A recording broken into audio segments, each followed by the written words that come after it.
Seja bem-vindo ao Falando de Fraude, o podcast que abre a caixa preta dos golpes e mostra como se proteger. Eu sou Afonso Moraes e os golpes têm o poder de mexer nas bases da economia, ameaçar a confiança que todo o sistema financeiro. Parece exagero, mas você vai ver. E hoje comigo, meu amigo, grande advogado digital, Danilo Pardim, que vai falar com a gente, vai fazer a entrevista também, falar um pouco do programa. Perfeito. Doutor Afonso, agradeço muito a oportunidade de poder fazer parte da equipe do Falando de Fraudes mais uma vez. Participei como convidado de alguns programas. Do primeiro? O primeiro, o quarto e o quinto. E agora o 71, né? 72. E estou fazendo parte da equipe novamente, agora integrando todos os episódios. E hoje a gente tem um tema muito importante. A gente vai falar sobre a confiança das instituições financeiras, a confiança que as pessoas têm ali com relação às transações pela internet. E a confiança é algo que você precisa de muito tempo para se criar, né? Uma instituição sólida, ela tem décadas de criação dessa confiança para que o consumidor, para que o cliente garanta ali que as transações que estão acontecendo dentro da instituição financeira, elas acontecem de uma forma segura.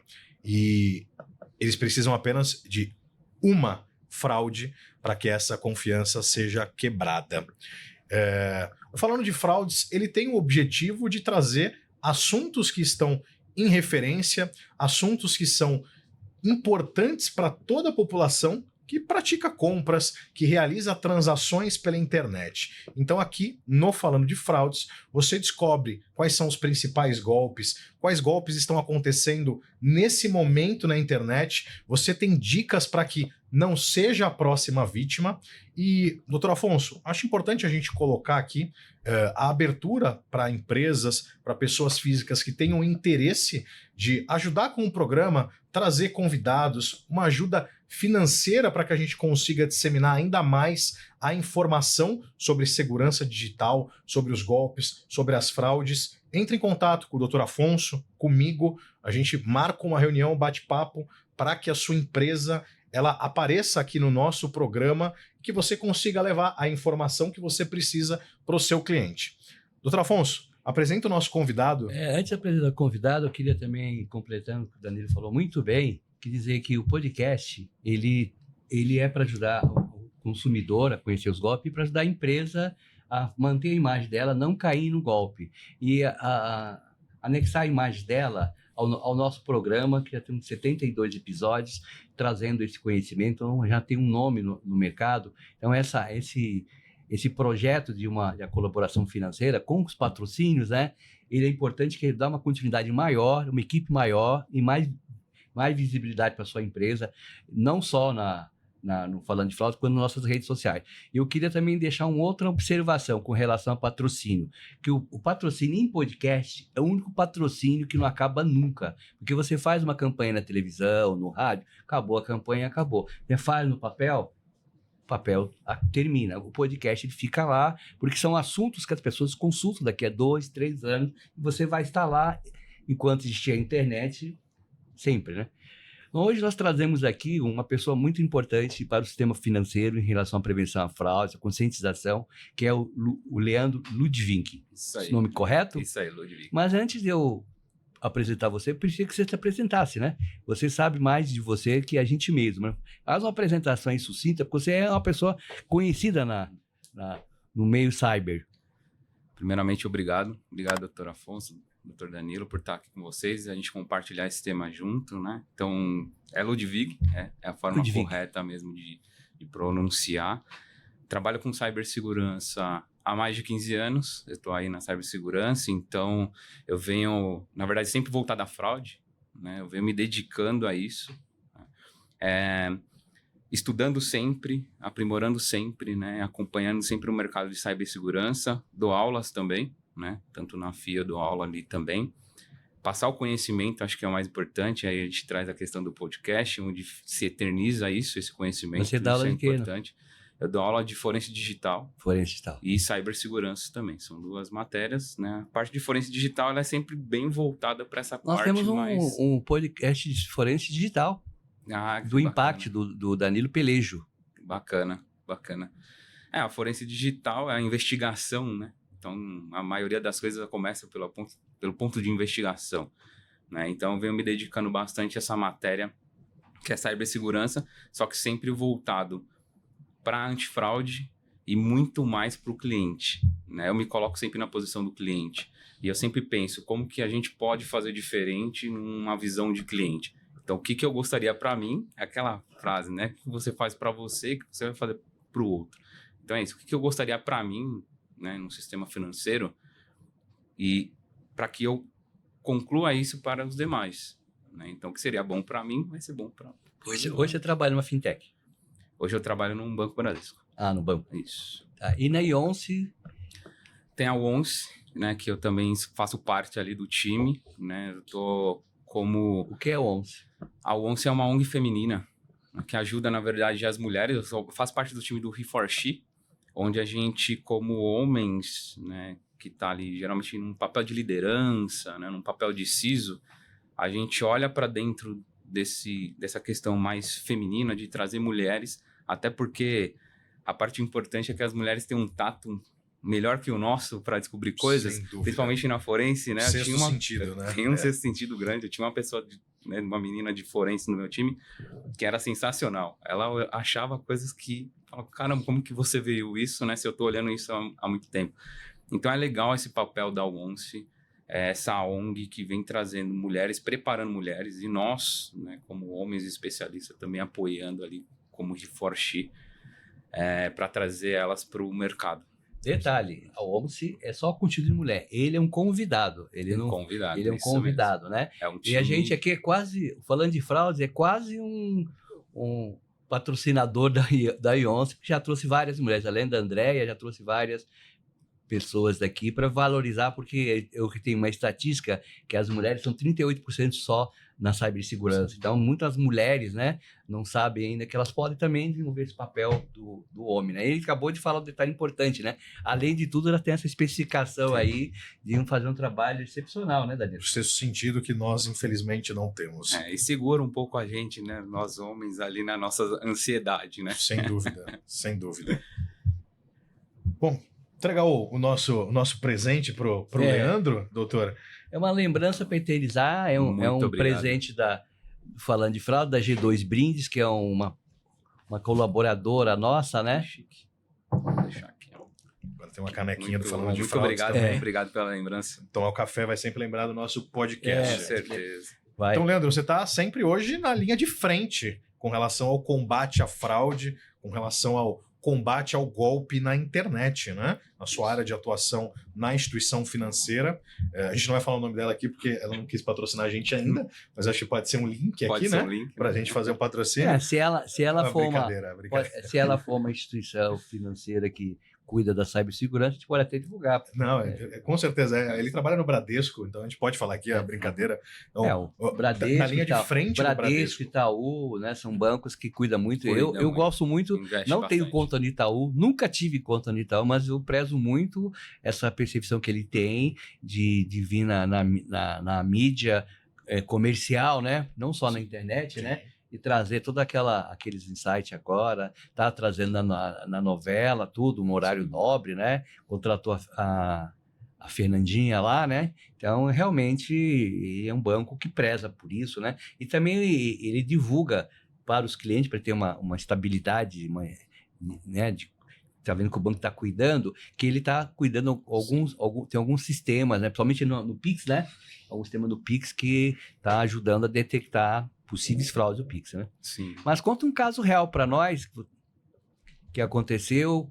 Não precisa contar o nome da pessoa, mas o que aconteceu. Mas você trazer um case, né, para as pessoas verem como você atuou, né, nessa situação para resolver. A gente sempre deixar o cliente satisfeito e o banco sem prejuízo, né? Sim. Que é grande. A gente gosta de colocar aqui no programa sempre casos reais que acontecem, até para demonstrar para quem está assistindo aqui como que, na prática, o golpe ele é formatado e apresentado para aquela vítima e como ali a instituição financeira, o responsável pela cibersegurança, o que ele está verificando no caso para identificar uma fraude. Se você puder colocar um caso aí emblemático para você do seu dia a dia, algo que marcou, é muito interessante para a gente.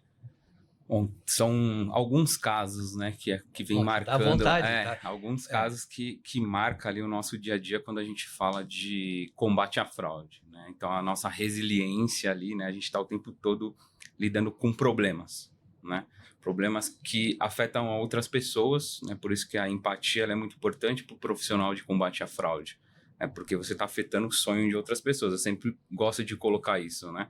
Quando alguém sofre uma fraude, ela deixou de realizar um sonho, né? Nós estávamos comentando aqui com relação a golpes de compra de carro. Um sonho de ter um carro, muitas vezes, ela acaba sofrendo uma fraude ali. Então, a gente tenta trazer para o nosso dia a dia essa questão, como a gente está ali, eu estou mais na linha de frente, né? Se a gente olhar dentro de um cenário de combate à fraude, você tem o time que é mais analítico, que olha os dados, e você tem um time que está literalmente na linha de frente, e eu gosto desse time da linha de frente, né? Porque esse time da linha de frente, ele está em contato com o cliente. Então, ele sente a dor, né? Em algumas questões, é importante a gente pegar comentários do cliente para saber o que está acontecendo. Então, já teve casos de a gente implementar soluções. Acho que um dos maiores casos que a gente teve foi quando saiu o primeiro malware de mobile. Acho que, para mim, esse foi o mais emblemático, porque até então, fraudes aconteciam e não sabíamos o que estava acontecendo. O banco acabava se negando, né, porque ele também não sabia. Então, como que saiu um pagamento da conta do celular do cliente, da geolocalização daquele cliente, e ele não sabe de onde é? Então, é complexo você conseguir detectar isso de forma sistêmica. E aí, então, se descobriu o primeiro malware para mobile. E aí começa a mudar todo o cenário.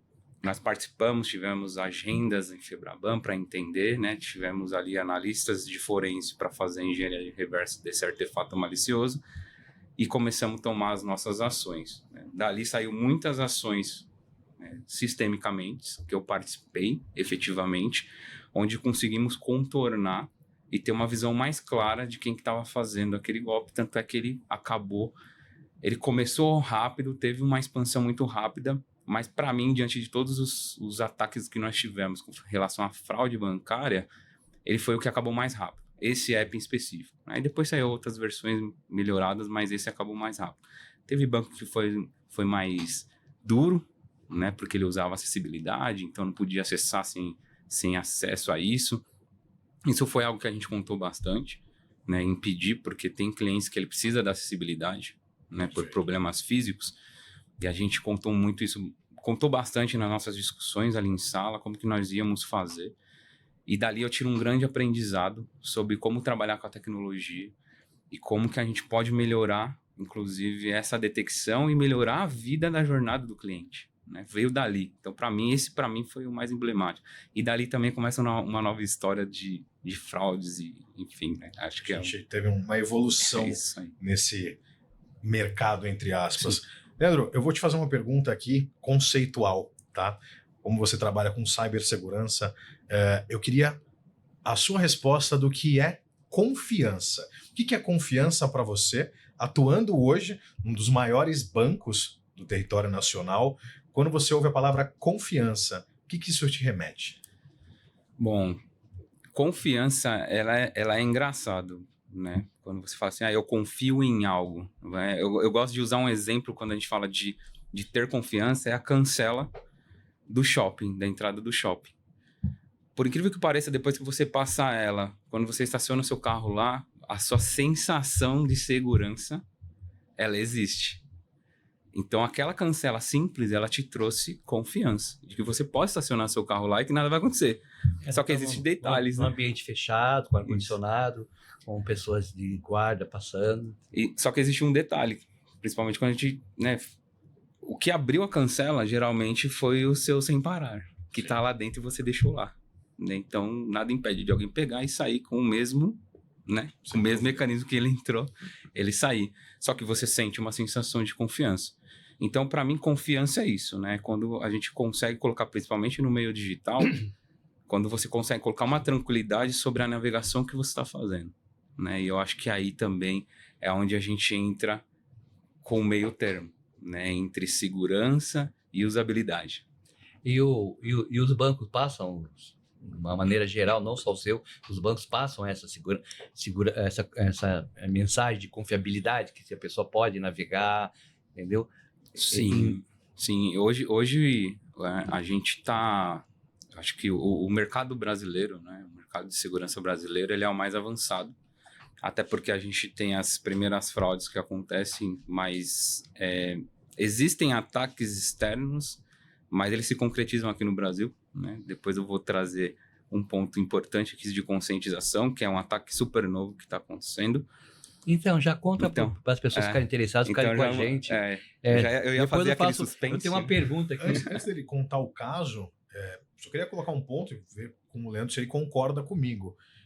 Quando a gente tem a quebra dessa confiança, seja, por exemplo, você deu um exemplo de uma cancela de um shopping, né? Se acontece um assalto dentro do estacionamento daquele shopping, o público, a população que frequenta o shopping, ela já vai ficar com medo e é capaz de, nos próximos meses, até esquecer, né? A quantidade de pessoas que vai naquele shopping diminuir muito. Sim. Ela vai preferir um outro. Isso provavelmente acontece com a instituição financeira. Quando vem na mídia uma fraude que aconteceu no banco X, eu, como cliente desse banco X, eu vou falar, opa, peraí, esse banco não é seguro, ele não me passa confiança. Eu vou tirar o dinheiro de lá, vou tirar meus recursos, eu vou enviar para o banco Y, que eu agora confio mais que no banco X. Isso pode acabar com a instituição financeira, né? Assim como a gente já viu diversas fintechs hoje que surgem, e aí a gente tem uma situação envolvendo uma fraude, e essa fintech ela perde lugar no mercado, inclusive perde até alguns benefícios do Banco Central, como a possibilidade de utilizar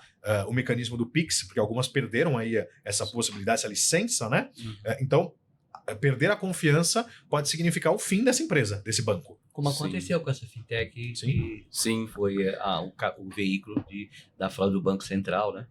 E esse ponto do que aconteceu com o Banco Central, ele é importante porque a gente tem que trabalhar no formato de elo, né? Então, todo mundo tem que se confiar dentro desse elo. O que aconteceu foi que você acaba perdendo confiança nesses elos também. E quando você pega, né, aquela corda que você tira os laços dela, ela perde força. Então, para o consumidor, dá uma sensação de que a gente está com um problema. Isso é ruim, né? A gente trazer aquela sensação de problema na questão financeira e econômica do país, e aí eu gosto de linkar a parte da economia do país como um ponto importante para aumento de fraude, né? Quando a gente fala de economia, quando eu tenho um problema muito grande de inflação, ou eu estou com juros elevados, eu estou aumentando a chance de fraude. Estou pesquisando uma TV, trazendo um exemplo aqui. Estou pesquisando uma TV para comprar, ela custa 2.000, veio a inflação, aumento de juros, ela passou 4. Eu tenho uma chance como fraudador de fazer uma campanha de uma TV por 3 e eu tenho mais clientes caindo nessa. Isso nós chamamos campanha. Que é a lei da vantagem, né? Que os consumidores gostam de fazer. Não só o brasileiro, o mundo todo, mas o brasileiro ele tem um quesinho de tirar vantagem de toda a situação. Foi criada assim com a lei de Gerson em 70. Sim, e o estelionatário, o criminoso, ele sabe disso e ele se aproveita desse gatilho, né? Você não pode perder essa oportunidade de comprar uma TV que custa 5 por 3.500. Você vai olhar e falar, opa, eu vou ganhar R$1.500 nessa compra, eu vou comprar essa TV. Sim. E você não presta atenção em alguns detalhes para a identificação desse golpe. Isso, é o presente e tal. Mas você acabou ainda não concretizando, acho que a sua resposta, né? Como é que fica a pergunta dele, essa quebra de confiança? Você tem visto no mercado, os bancos sentem isso aí, faz uma reunião, olha, a gente precisa melhorar a segurança porque a gente está perdendo cliente para o banco B, porque, né, houve esse problema de vazamento, de fraudes, etc, né? Porque todas as pessoas que vieram aqui, que, por exemplo, que trabalham com cibersegurança, que são CIS, alguma coisa, já está caracterizado aqui, depois de 70 programas, que quando o cara chega com orçamento lá, no orçamento para o ano que vem, no orçamento do Departamento de Cibersegurança, o board sempre corta metade, o CEO sempre corta metade, porque até hoje as empresas, elas encaram isso como despesa. Isso é tanto verdade que não só essa fintech vai ser afetada, outras já foram, não veio e vai ser mais afetadas. Por quê? Porque as fintechs, elas estão ali correndo para virar unicórnio, para serem vendidas, e não vão investir só na tecnologia, não estão preocupados, né? Não, a gente não vai ser vítima, ninguém conhece a gente. Sim, mas elas fazem uma situação que elas viram vítima, né? Os olhos do fraudador viram para ela porque elas são meio de pagamento, mexem com dinheiro, né? Então, como é que fica isso quando acontece algo, como aconteceu com as empresas que estavam lá no Banco Central lá, que também... Né? Ele prejudica num geral, né, a economia, porque o cliente ele começa a desconfiar do sistema. Não é só da fintech, se a gente pegar o sistema Pix, como um todo. Muita gente que usava não usa mais, né? Teve um estudo que eu fiz que mostra que o pessoal não está aderindo mais. Se eu puder fazer um outro tipo de transação, eu acabo usando. Claro que ele ainda é volumoso, porque ele é rápido, né? Então, ele ainda é um... Pix, o Pix ainda ele é volumoso por questão de velocidade. De não ter tarifa, né? Isso.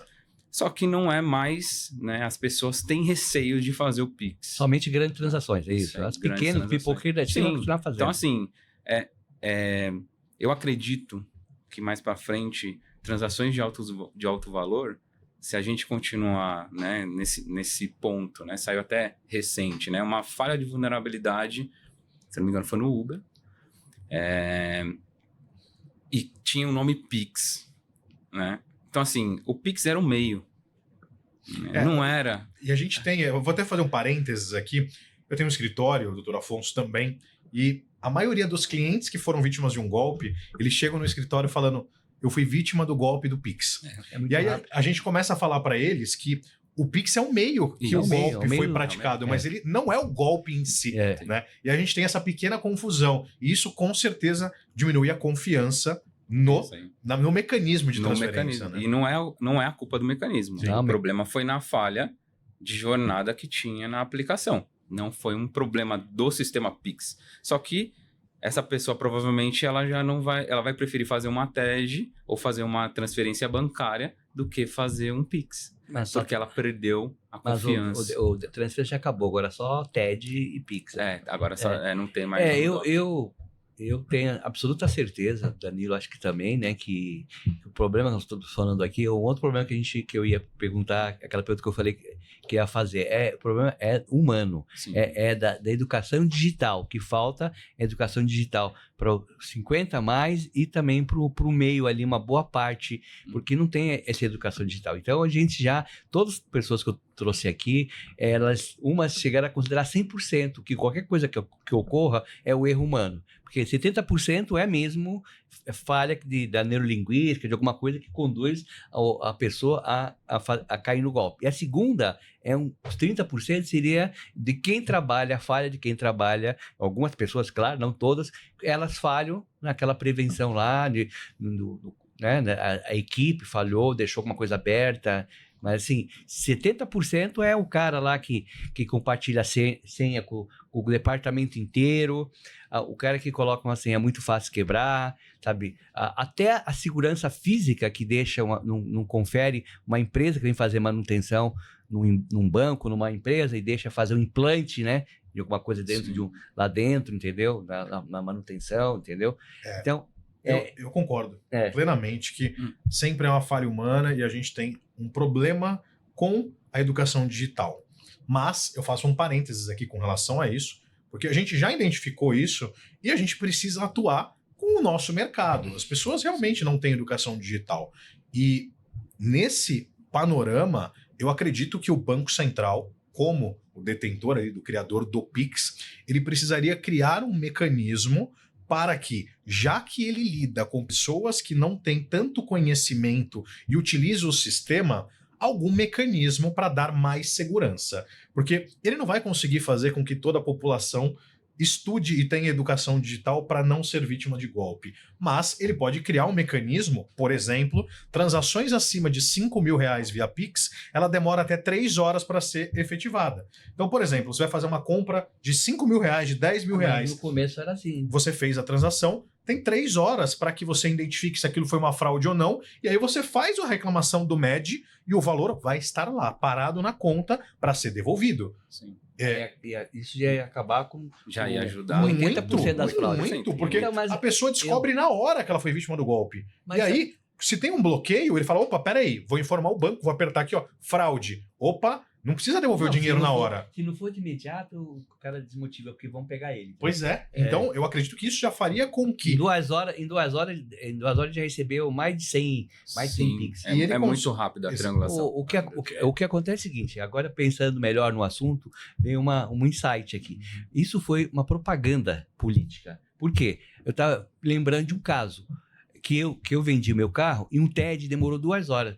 O cara queria levar o carro, era 2 horas da tarde, eu falei, não vai dar tempo, demora de 2 a 3 horas, Danilo. Sim. O TED. E como é que o Pix o cara faz rápido? Sim. E no começo, ele não era o Pix de valores expressivos, havia uma demora, Sim, não era era imediato. mais Mas ele fez um sistema de imediato, não precisa ser de imediato, o Danilo falou. Não, as baixas transações, que nem você vai comprar uma pipoca, as transações aí de até R$500, até R$1.000, tudo bem ser de imediato, porque, imagina, você não consegue deixar o pipoqueiro esperando ali 2 horas para a transação ser realizada. Mas eu acredito que até um certo valor, então vamos pegar o volume de transações altas que a gente tem, que são, que mecanismos no MED são abertos. Então, a partir de qual valor o índice de MED é aberto? A partir de 5 mil, por exemplo. Pois é. Então, a gente pode... É um valor alto. A gente pode considerar um mecanismo de MED de R$5.000 para cima, a transação precisa de 2, 3 horas para ser confirmada. Eu vou dar um exemplo para você. Quando você vai num banco, ou quando você para alguém faz um pagamento antigamente, né? Você mostrava o comprovante de depósito. Aquele comprovante era imutável. O Pix também ele é imutável, o Pix. Não foi agendamento. Tem golpes que aconteceram, inclusive tem um golpe hilário que eu sempre conto, mas não vou contar agora, de pizzaria. Pizzaria recebe muito Pix. Você acha que agora deve estar alguém só fazendo isso, só conferindo, porque o cara só conferia no extrato final do dia. Sim. Por que não esperar a confissão no final do dia? Se o cara mostrou ali, passa o comprovante para o outro celular, ele tem um comprovante para depois no banco reclamar. Por que o meu Pix não veio? Que não, tem gente que cancelar o Pix? Não tem, o Pix não tem. Não tem. Tem como o cara só falsificar o comprovante, né? Ali, não, mas na hora da compra não, né? Na hora da compra não, mas a estratégia da pizzaria ali, que o criminoso, ele falsificava o comprovante e mandava para ele. Como se tivesse realizado. O cara não conferia, né? O cara sabe, sai não vê se chegou, né? Sai no 30 pizza por hora. A única forma de você cancelar um Pix é pelo MED. Você vai ter que fazer a abertura do MED. Sim, o banco vai fazer uma investigação, vai identificar aquela conta. Bandido geralmente vai fazer, já... não. Já foi. Eu já acho foi. que a ideia, vamos lançar Volta essa 1 ideia. centavo, 2 centavos a gente tem. Vamos lançar essa ideia. Bom, aí também é a falta de cuidado. O cara fazer entregar a mercadoria, o que for, e não olhar o valor, né? Aí é demais também, né? Mas vamos fazer uma campanha a partir de agora, falar um pouquinho, todo falando de fraude, passar para o Banco Central. Ô, seu Banco Central, assiste falando de fraude, porque tá no ramo de vocês, ajudando vocês, né? Trazendo conhecimento para os clientes dos bancos. Fenabran também, né? Sim, Fenabran, vamos trazer ideias como melhorar esse Pix. Não precisa correr. Toda pessoa que corre, cai. Corre Sim. muito, cai. Tem que correr a passo largo. A pessoa que está realizando uma transação de valor alto, ela não precisa daquilo de imediato, não é uma loucura. Por exemplo, se ela está no shopping realizando uma compra de R$4.000, dificilmente ela vai pagar no Pix no shopping. Ela vai usar o cartão de débito, ela vai usar o cartão de crédito. Uma transação, por exemplo, eu transferindo para você, doutor Afonso, eu estou comprando um bem seu, eu decidi comprar aquela sua moto que você está vendendo e você está cobrando R$15.000. Tudo bem, eu vou fazer o Pix de 15 mil para o doutor Afonso e esse Pix vai ficar em análise de 2 horas. Para se identificar se é uma fraude ou não. Não precisa ser no mesmo minuto. Como consumidor, você vai aceitar sem dúvida. Era assim, a gente tinha TED, as pessoas tinha DOC, as pessoas esperavam o dia seguinte. Bradesco, porque assim, o cara não precisa entregar o carro na hora, vai entregar no outro dia. Você entendeu? Às vezes a pessoa nem vai para outro compromisso, entendeu? Eu acho que cautela é uma das prevenções na fraude. A demora ajuda a tirar fora o excesso captei. A gente sempre usa o exemplo do banco. Ele está falando do PIX. O exemplo, como é que era o talão de cheque antigamente. Você tinha que sentar na mesa, abrir o talão de cheque, pegar uma caneta, escrever o valor por extenso, pôr o nome da pessoa, cruzar. Olha quanto já deu para interpretar que parecia uma fraude. Assinar, virar, cruzar, virar e colocar o telefone atrás. Você entendeu? Então, O Pix é muito... A gente evoluiu muito, né? É 1% de tudo isso aí.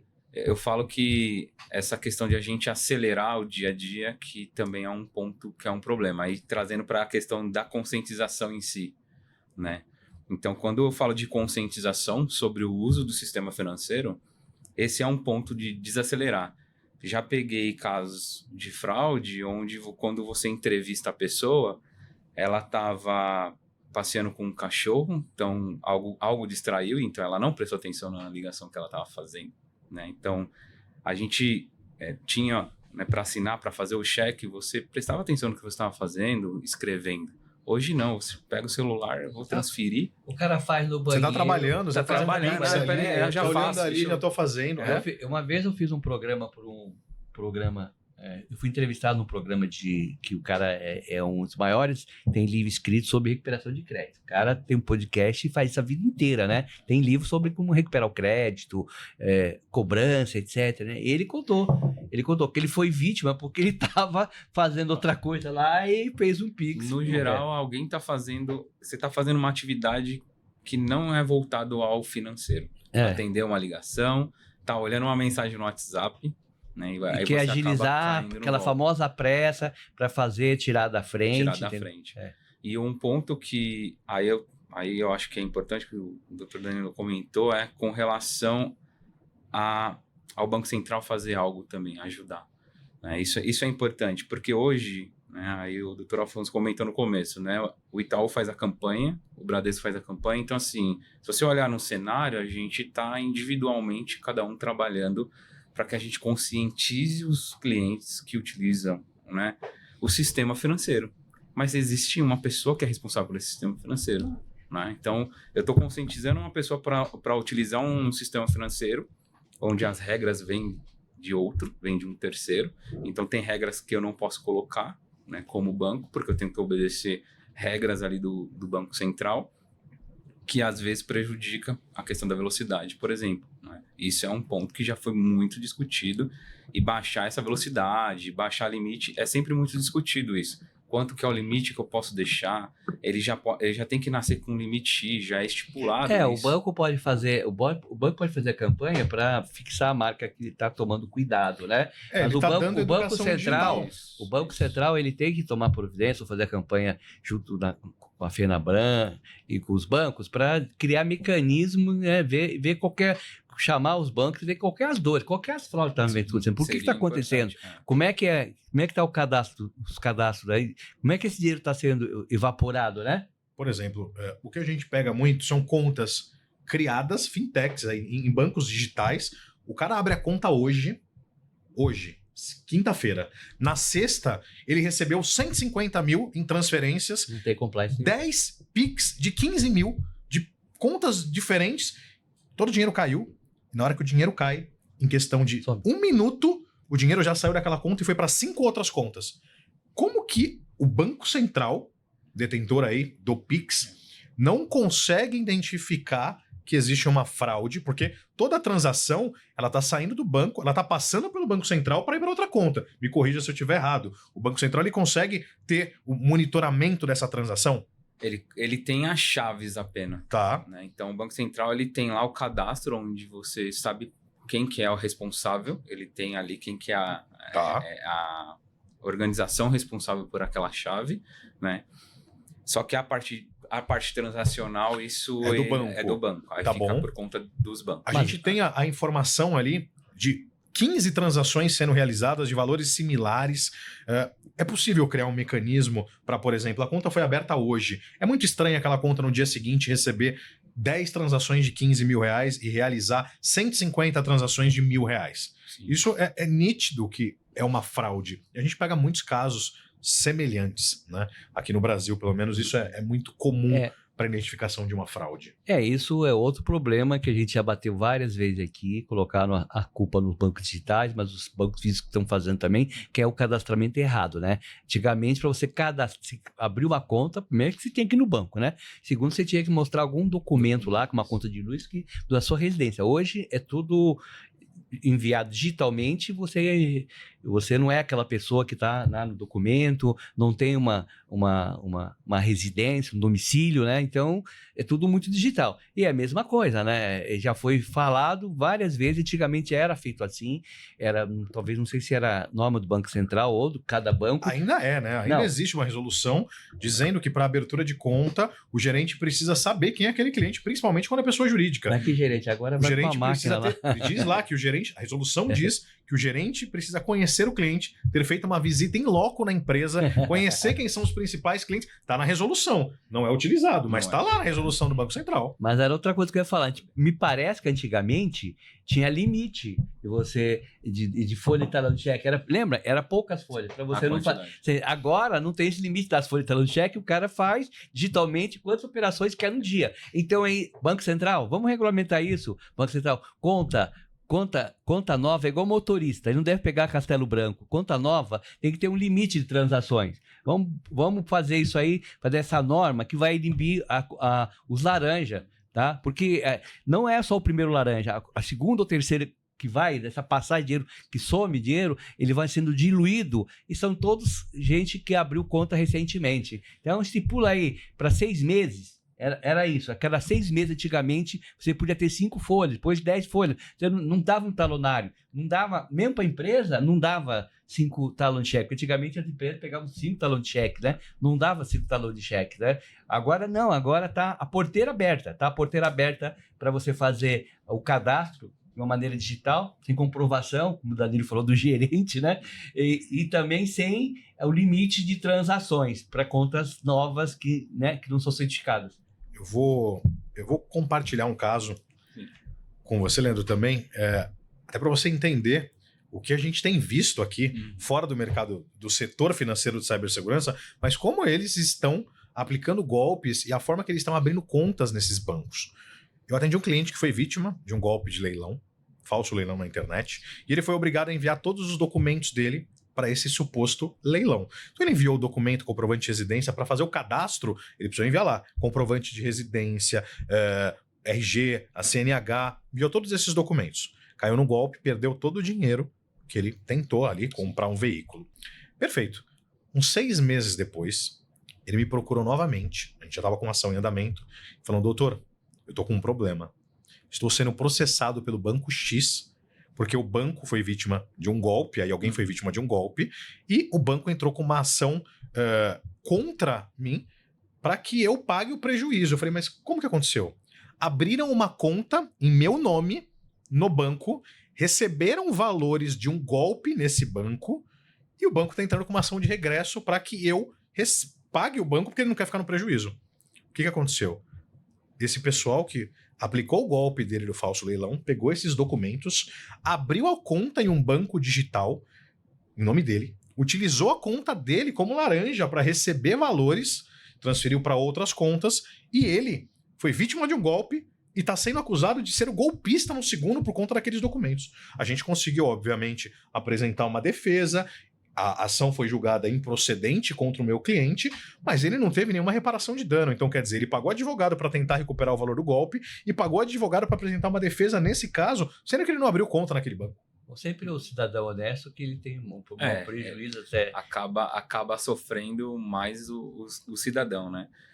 A abertura de conta, acho que o ponto de conta laranja, ele é muito importante. Eu também trago para um aspecto econômico, porque hoje, né, quando a gente não está num problema, já tivemos um problema maior com relação ao desemprego, né? Hoje o país sempre teve os seus problemas, mas o que acontece? Você consegue aliciar mais fácil hoje, né? Então, quando eu observo as aberturas de contas, geralmente ele é do documento da pessoa, ele é literalmente uma conta laranja, né? Claro, a gente tem de tecnologia, o deepfake.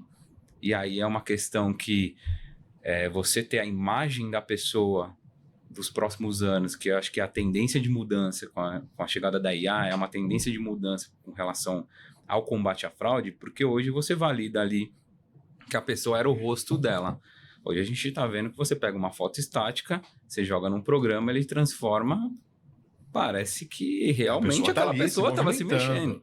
Né? Então, como que a gente vai combater isso? Aí fica para os próximos capítulos, porque ainda, né, é um tipo de tecnologia que a gente também está avançando, né, junto com a IA. Então, a gente também coloca IA para combater a IA, mas esse é um problema que a gente tem.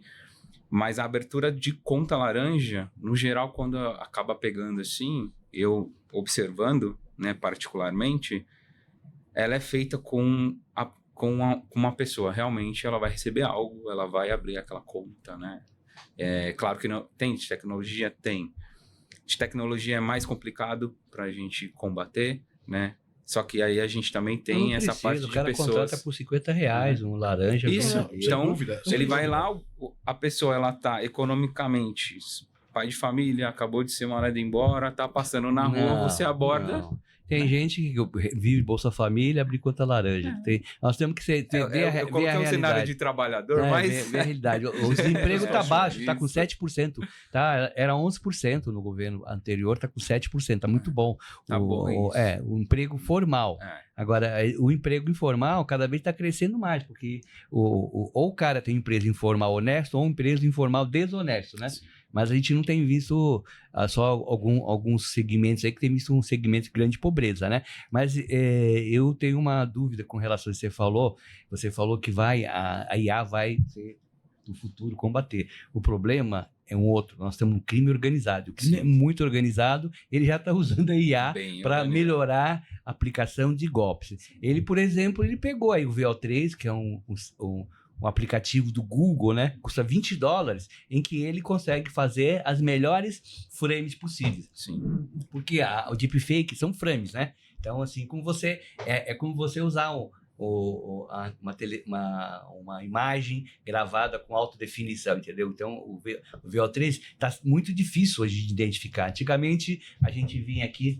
Hoje precisa de uma perícia, né? O perito precisa parar aquele segundo e verificar quantos frames tem para verificar se é uma imagem estática que vai se movimentando, que aí, obviamente, ele consegue identificar que aquilo não é real, ou se ela tem vários frames ali que é uma imagem real. Acho que é um dos pontos que a perícia consegue identificar se aquilo é uma imagem gerada por inteligência artificial ou se ela realmente é uma imagem real, né? Então, mas pra gente que não é um perito, não tem, existe equipamentos também. Não temos equipamento para isso. Existe equipamentos que já detectam isso, né? Espero que os bancos tenham adquirido, que tem empresas que têm esse tipo de equipamento, né?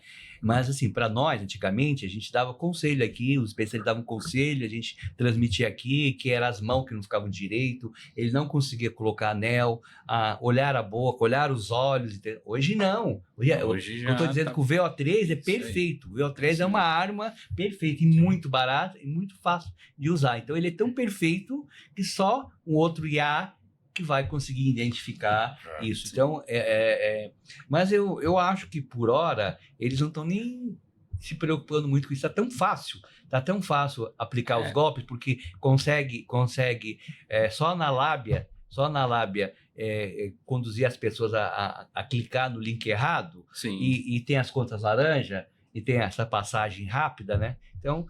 Quando a gente fala de fraude e golpe, né? O golpe ele tá bem maior, né? Onde envolve 100% você automatizar o cliente e fazer aquilo que você quer que ele faça. Nós temos no Brasil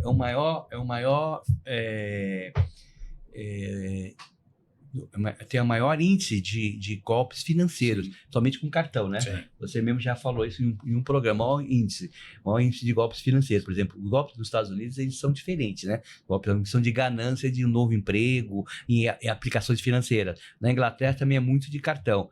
O Pix é usado para pequenos golpes, né? Os golpes mais em conta, né?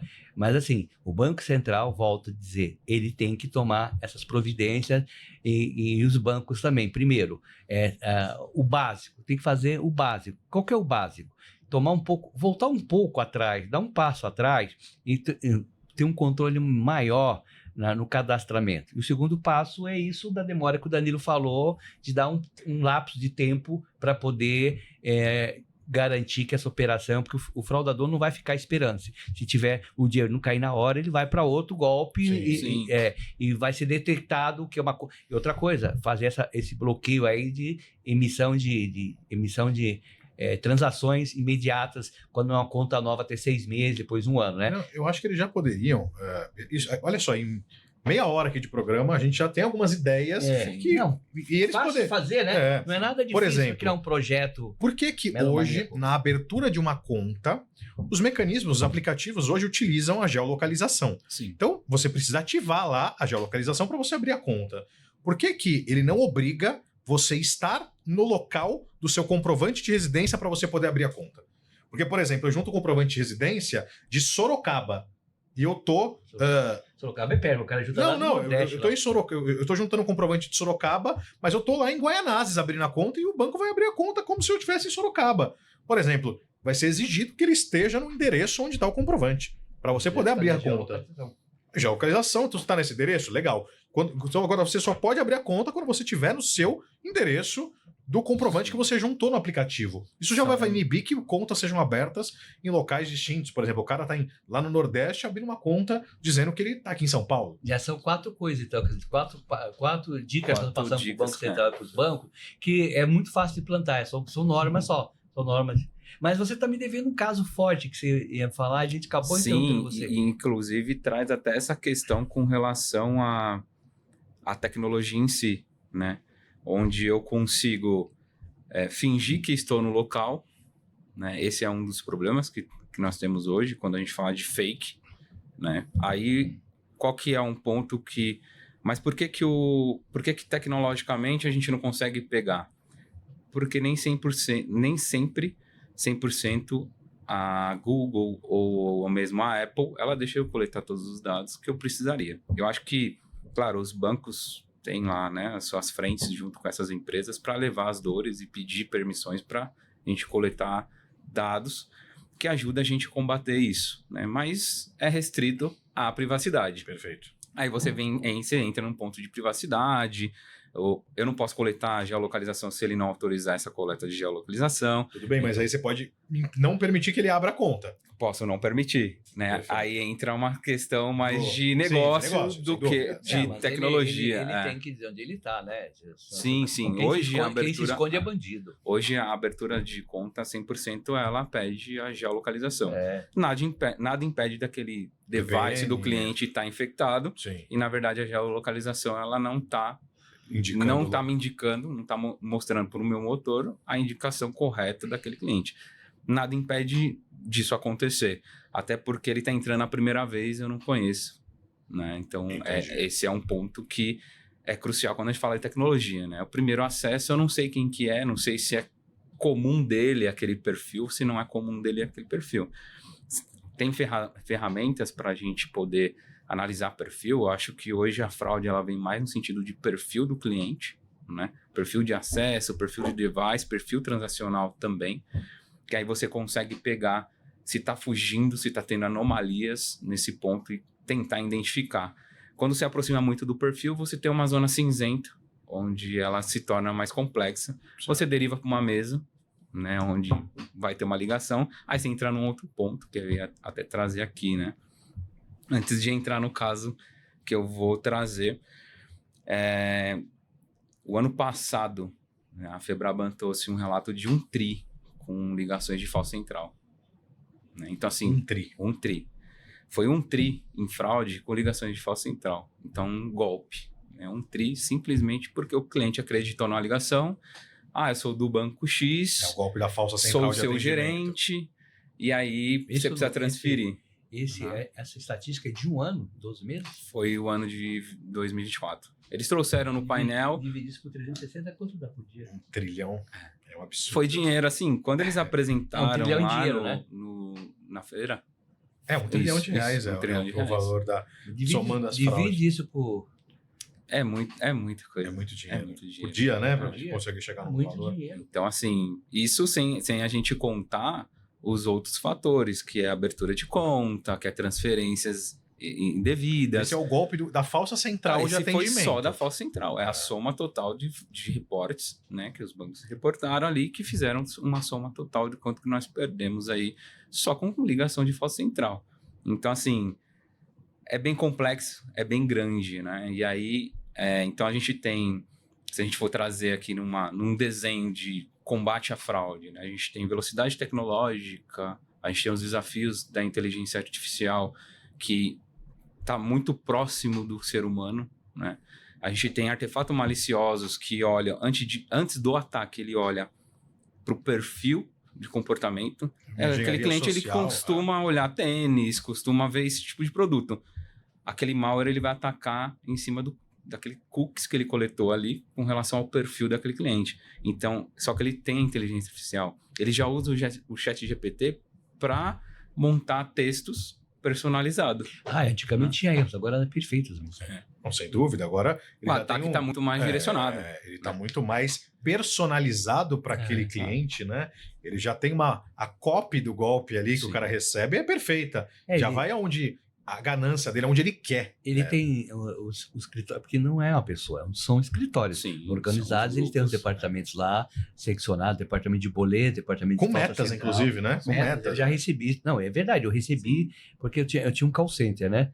Então, eu comecei essa história 3 anos atrás porque o call center era muito atacado. E a gente acabou, nessa negociação via WhatsApp, o cara acabou mandando uma planilha para nós errada que não era para nós, né? Então tinha lá banco tal, valor tal, banco tal, valor tal, tinha tudo isso aí. Então ele tem um departamento de marketing também. O departamento de marketing ele faz a secção, né?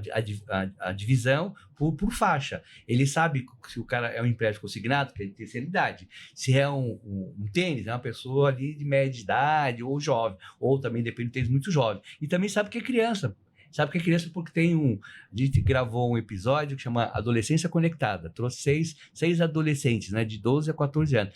E na hora da entrevista com o menino, ele contou que 3 dias antes ele quase caiu no golpe do Pix reverso. O cara fez o Pix errado e falava com ele com linguagem de criança. Ele falou, mãe, a mãe chegou na hora, cortou, falou, mãe, mas o cara é muito legal, tá falando comigo e tal. Eu já estava convencendo o menino a devolver o dinheiro, né? Sim. Então, eles têm esse departamento aí, então eles estão bem organizados nisso daí. A gente tem que, né, fazer essas campanhas, né, mostrando tudo isso aí, né? Sim. E eu vou trazer o caso, o doutor Afonso está ansioso. É bem recente e, claro, né, a gente tem que tomar um cuidado para a gente também não gerar pânico no uso da tecnologia, porque aí a gente volta lá para o começo da nossa conversa. Você acaba trazendo um abalo para o sistema econômico, né? Onde você afasta o uso, as pessoas de utilizarem a tecnologia. Existem alguns cuidados. Ninguém vai te pedir uma senha, ninguém vai te pedir a senha do seu cartão, ninguém vai te pedir a senha do seu internet banking, ninguém vai fazer uma atualização do seu cartão. E aí o golpe é esse. Então hoje tem um artefato novo que está sendo distribuído através de ligação de centrais falsa, onde o cliente baixa e eles falam que vão fazer uma atualização do módulo de do cartão. Do cartão. O outro celular, então tem um celular aqui que é do cliente e tem um celular onde o fraudador tem um outro aplicativo, que seria o aplicativo server, e a maquininha, né? E aí esse celular, o cliente então encosta o cartão aqui, ele transfere os dados para cá e ele passa na maquininha. Essa chegada de pagamento chega como contactless. Então, cartão presente. O cliente esteve lá. Ele não estava lá. Ele estava aqui em São Paulo recebendo o golpe e o fraudador lá na Bahia fazendo o pagamento. Entendi. Né? Então, só que para contestar porque foi presencial. Só que chega nos sistemas. A geolocalização é como se o cliente estivesse na Bahia. Presencial. Isso. Né? Então, assim, esse é um ponto que... E é isso, eu tenho recebido muitos clientes com problema em cartão, dizendo que a compra foi feita mediante senha, ou com cartão físico. Ele fala, cara, mas eu não tô na Bahia, não tem como eu estar em tal lugar. Isso mesmo. Perfeito. Então, claro, né? Se eu preciso da senha, tem um valor para o contactless, que eu vou usar o NFC, e aí a preocupação é a utilização de uma tecnologia de NFC, que o cartão tem, que o mobile tem e que as maquininhas aceitam hoje, né? Como que você faz? Você desliga o NFC? Por isso que é um problema que a gente pode trazer um pânico quando a gente fala desse tipo de ataque, né? Mas o ataque começa a encostar o cartão num aplicativo celular, que não é bancário. E não é na maquininha, é no celular. No celular. E aí ele transmite como se fosse um rádio. Os dados do ele cartão vai passar de um celular outro celular. Mas aí a máquina está contaminada. Não. Ele tá passando... Quando você encosta o cartão no celular ali, para pagar, o cara vai falar, paga na minha maquininha aqui, ó, no cartão. Sim. Os dados do seu cartão são transferidos desse celular para o celular do criminoso que tá lá na Bahia. E aí ele recebe o seu cartão ali. Ele como se ele tivesse cadastrado o seu cartão no celular dele. E mesmo ele passando com o celular lá, não entra como wallet. Mas aonde está o malware? É o ponto. Entra como cartão físico. Entra como cartão aonde está o malware? Onde está o vírus? Na verdade não é o malware, o vírus está no celular do cliente. Tá. Ele baixou, assim, ele instalou um artefato que coleta essa informação do cartão. E acreditou na engenharia social. A culpa não é da máquina nem do cartão. Eu acho que a tecnologia NFC ela é segura. Porque, sim, por isso que pode causar o pânico, né? Existe um outro vírus, chama Prelex. É um vírus que foi um malware que foi adaptado no Brasil. Para as maquininhas? Que ele contamina o servidor. O da máquina, aí quando você vai passar para aproximação, o cara fala, não funciona. Coloca o cartão aqui. E aí ele baixa completamente todas as informações do seu cartão e clona o seu cartão. O cara nem sabe, o cara só vai descobrir quando chegar a fatura. Não só aquele cara, né? Os 75 que fizeram compra naquele dia, o cara vai conseguir o número do cartão, a senha que você digitou na máquina. Começa a comprar. E aí acabou, né? Ele vai ter todo mundo. Tanto que quando eu chego num lugar, eu vou passar o cartão uma aproximação, o cara fala, não tá funcionando. Eu falei, não vou inserir meu cartão. Eu também. Na hora. Eu também, eu prefiro o NFC. Eu posso pagar por Pix? Eu passo no Pix. É a inovação do Prelex, né? Então agora ele tá sendo feito de forma remota, porque eu não preciso mais atacar a maquininha. Mas então a prevenção qualquer, você falou, a prevenção é não clicar em links que você não conheça. Você não pediu o link, para que você vai querer clicar no link? Acreditar, eu vou atualizar seu cartão encostando o cartão, não faz sentido. E aí ele encosta o cartão, baixa um aplicativo no celular, aí... Isso. Ele começa com uma ligação, ele acredita que é do banco, ele baixa o aplicativo fraudulento, né? Aí já é uma questão de tecnologia, porque ele pede a permissão para isso. Faltou ler, mas ok, né? Faltou o cliente dar uma lida de que ele está instalando algo malicioso, e depois ele pede para encostar o cartão e pede a senha, se necessário, a senha. Aí o cliente na casa dele encosta o cartão no celular e o cara tá recebendo lá já todos os dados. A primeira versão, para cada pagamento, ele tinha que fazer o cliente tirar e encostar de novo o cartão. A nova versão, aí a gente já tem coleta do cartão. E aí começa também fraudes que pode acontecer na internet por esse mecanismo, porque ele armazena agora o dado do cartão num servidor deles e depois ele consegue fazer compra da internet. Mais uma prevenção. O banco não liga para você, nunca, porque o banco nem tem agência. O banco ele quer só tratar você entrando no site dele oficial e você usando seu celular para fazer as transações. Ele não tem mão de obra para isso, né? Ele reduziu a mão de obra que custa muito caro. O banco não entra em contato com você. Se você tem alguma dúvida com o seu cartão, quebrou o cartão, quer cancelar o cartão, você entra lá nos 4004 da vida e você procura oficialmente. Não seja procurado. O banco não te procura, o INSS não te procura, a Receita não te procura, tá? Você não precisa ficar com saudade do banco. Entre em contato com o banco, não precisa ter saudade que vai te procurar. O banco, e se você receber uma mensagem por WhatsApp, por exemplo, do Bradesco, você vai verificar que tem um tiquezinho azul de número verificado. Todo banco oficial, ele tem um número de verificado, tem um código de verificado. Isso significa que o banco enviou para o Facebook, que é dono do WhatsApp, todas as informações como contrato social, informações da empresa, para que aquele número seja considerado verificado. Então, quando tiver um verificado, foi o banco que mandou. Se alguém entrar em contato com você se passando pelo Bradesco com um número de celular sem o verificado, possivelmente é uma fraude. Sim. Nós estamos quase encerrando, mas eu tenho uma pergunta para você. Que práticas tecnológicas você acredita que serão indispensáveis nos próximos anos para blindar o sistema financeiro? O que você acha, a bala de prata aí? A inteligência artificial, né, o modelo de machine learning, ela hoje se torna indispensável.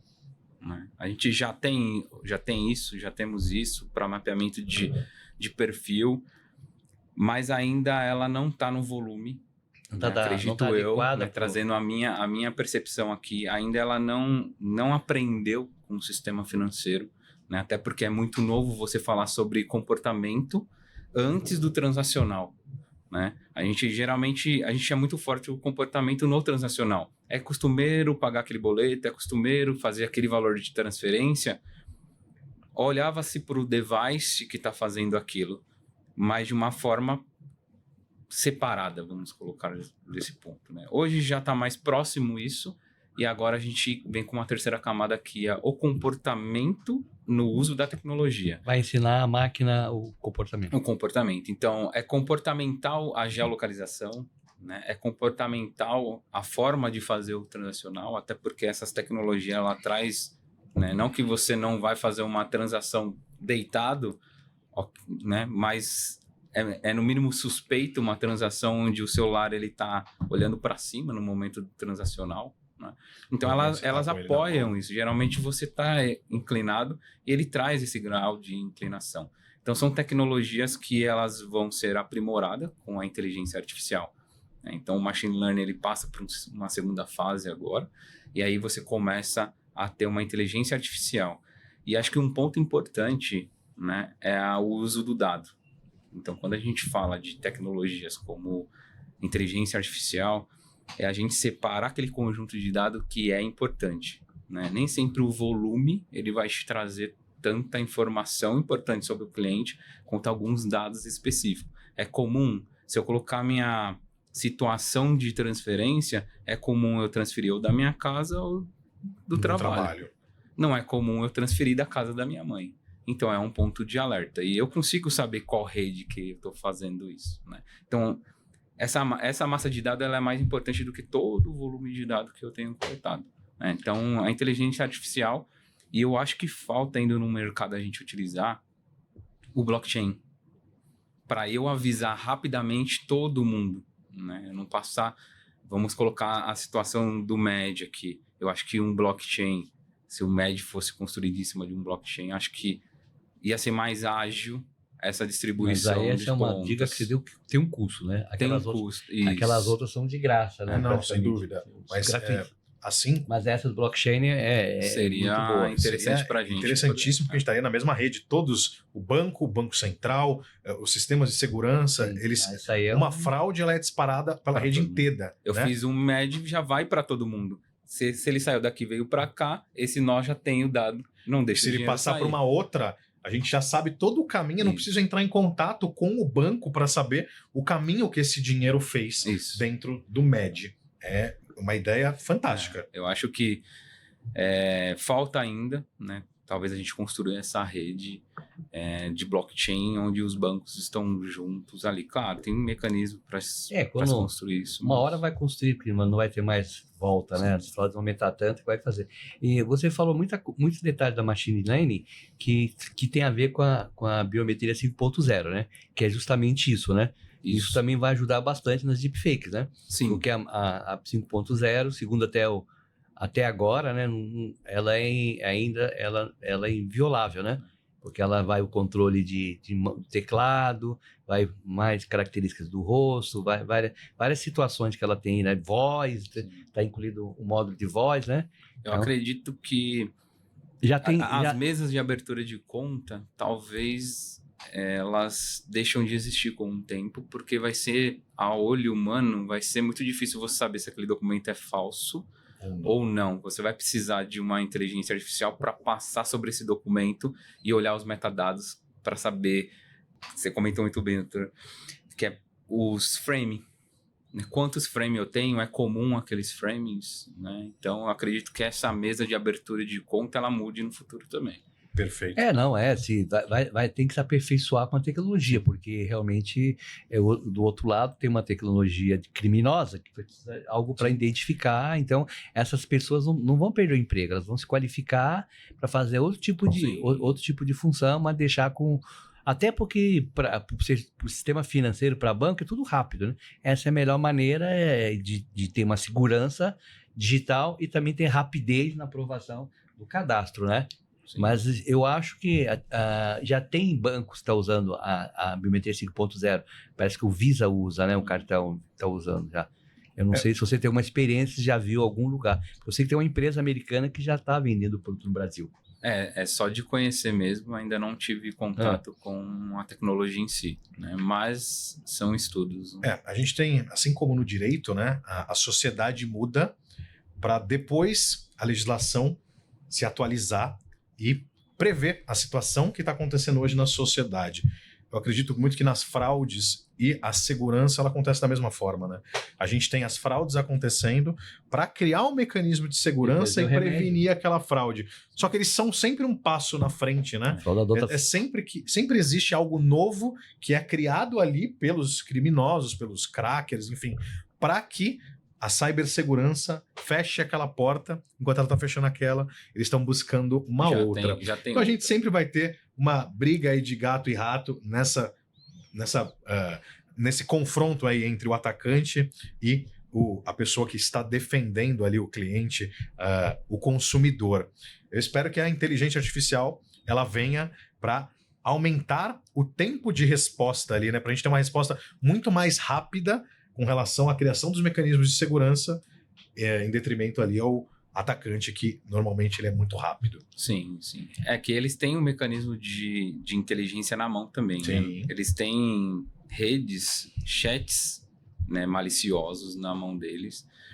Então, talvez a gente também ter, com relação à inteligência artificial, alguns meios acadêmicos, enfim, como que a gente pode fechar, quem pode ter acesso a isso, né? Porque o ChatGPT ficou aberto, aí você fala assim, para você ter os 5, você precisa pagar uma mensalidade. O mais fácil pro criminoso é pagar essa mensalidade. É muito, isso não é um problema nenhum. Pesado. Isso é mais difícil pro consumidor, que vai ter que pagar. O criminoso, ele pode até aumentar o valor da mensalidade, que ele não tá preocupado. Então, assim, para você ter acesso ao ChatGPT 5, você precisa pagar a mensalidade. Ele paga a mensalidade, né, com o dinheiro de outra pessoa, e ele tem a melhor tecnologia na mão dele. Então, como que a gente consegue fechar isso onde essa tecnologia, né, essa inteligência, ela fica na mão, né, desses e-commerces, bancos, né? Quem opera a parte financeira, né? Porque essa caixa preta ela vai ter que se dividir em algum momento, eu acredito, onde você tem para uso pessoal de consumidores, e você tem para usos empresariais, né, que são totalmente diferentes. Porque senão a gente começa a dividir muita inteligência. Eu acredito que a gente precise de um programa conjunto, a gente precisa unir as instituições financeiras, o Banco Central, a população, o e-commerce. Eu acho que tem que unir forças aí nesse momento, cada um ali com a sua particularidade. O Bradesco ele tem o melhor sistema de geolocalização, o Itaú vai ter o melhor sistema de identificação de um sistema de reconhecimento facial, o outro banco vai ter... Eu acho que a ideia aqui de uma atuação em conjunto entre as instituições financeiras e, obviamente, o nosso Banco Central, olhando ali e colocando em prática o que o sistema de cibersegurança do Bradesco está falando, a gente tem uma falha aqui no Pix, vocês precisam fazer algo. E ele fala, não, isso aí é com vocês agora, eu não faço mais nada. É muito difícil. Se a gente tiver uma atuação em conjunto, eu acho que a gente consegue, pelo menos, reduzir o número de fraudes e golpes e sair dessa lista que é muito ruim você estar em primeiro lugar no país onde mais fraudes acontecem pela internet. Isso é um absurdo. Eu ia pedir para você falar, mas você já falou sobre os cuidados para ter que o elo mais fraco que o consumidor, você já falou. Leandro, nós chegamos ao final, eu agradeço compartilhar a sua visão, a sua experiência e deixo um recado final para os seus seguidores, para o seu público, o que você, onde você é encontrado, deixa a sua mensagem final. Bom, eu agradeço novamente, doutor Afonso, doutor Danilo, pelo convite, muito legal o nosso bate-papo, né? Quando a gente traz a economia para dentro da fraude, a gente vê que a gente pode... você bem colocou, né? O Brasil em primeiro lugar, isso é muito ruim, né? Teve uma brincadeira que, pelo menos a gente está em primeiro lugar em alguma coisa, mas não é numa coisa boa, então isso é ruim, né? LinkedIn, Leandro Ludwig, né? Pode me encontrar lá. E a mensagem que eu vou trazer para nós aqui, que eu já até comentei aqui, é primeiro desacelerar quando a gente está com relação a mexendo nas nossas partes financeiras. Antigamente a gente sentava, assinava um cheque, como a gente bem colocou. Vamos desacelerar. Eu acho que a gente evita cair em golpe quando a gente desacelera né? Vamos primeiro validar a veracidade, aquela compra, aquele videogame existe, aquele carro existe. Eu acho que o consumidor precisa fazer um papel dele de começar a olhar com olhos de maldade, né? Algo muito em conta. É muito barato, tá muito fácil, é só mandar o documento que chega. Será que isso realmente existe? Mas isso só acontece porque a gente precisa desacelerar. A internet acelerou muito o nosso dia a dia e a gente precisa acelerar. A gente está o tempo todo conectado, o tempo todo nós estamos nos distraindo. E eu trago um outro ponto, sempre falo isso, que é para os profissionais de cibersegurança, de prevenção à fraude, que a gente olhe com mais carinho para esse sistema. Por quê? Porque no final do dia a gente está lidando com pessoas e a gente está lidando com sonhos, né? Quando a gente deixa passar algo, quando aquele cliente sofre, né, uma fraude, ele deixou de realizar um sonho, muitas vezes ele pode cair em depressão. Em 2023 eu trouxe uma estatística lá no Mindsec, onde falava de 53% do aumento quando a pessoa cai num golpe, ela entra em depressão, porque geralmente era o dinheiro que ela tinha para pagar o boleto, era a conta que ela tinha, ela mesmo fez tudo do celular dela, todos os mecanismos estavam ok, né? Então a operação foi ok, mas era um golpe. Eu trouxe isso lá em 2023 porque minha mãe caiu do motoboy, passou um motoboy, era aniversário dela, ela caiu ali, foram 5 mil e ela ficou mal ali com relação a como que ela caiu nisso. Tem até um filme Beekeeper, né, que fala ali de uma rede de phishing, de ataque de falsa central. Então, acho que isso é para nós, profissionais de cibersegurança, né? No final do dia, a gente está lidando com o sonho de pessoas, né? A gente está protegendo pessoas, né? A gente tem que proteger a organização, sim, mas voltado para o antifraude, né? A gente está, no final do dia, trabalhando com essas pessoas. Esse é o recado que eu quero trazer. Muito bom o seu recado. E é importante a gente colocar aqui, como o Leandro colocou, o golpe, o prejuízo, ele não é só financeiro.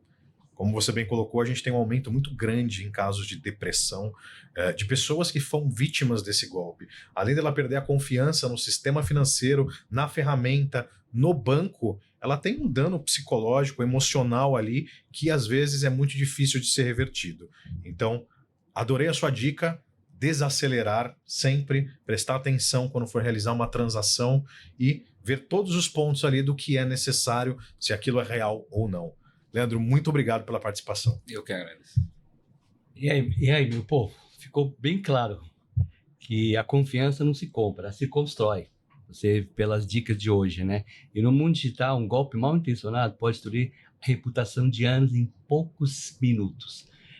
Até o próximo programa. Fiquem seguros. Agradeço ao Danilo por mais uma participação brilhante.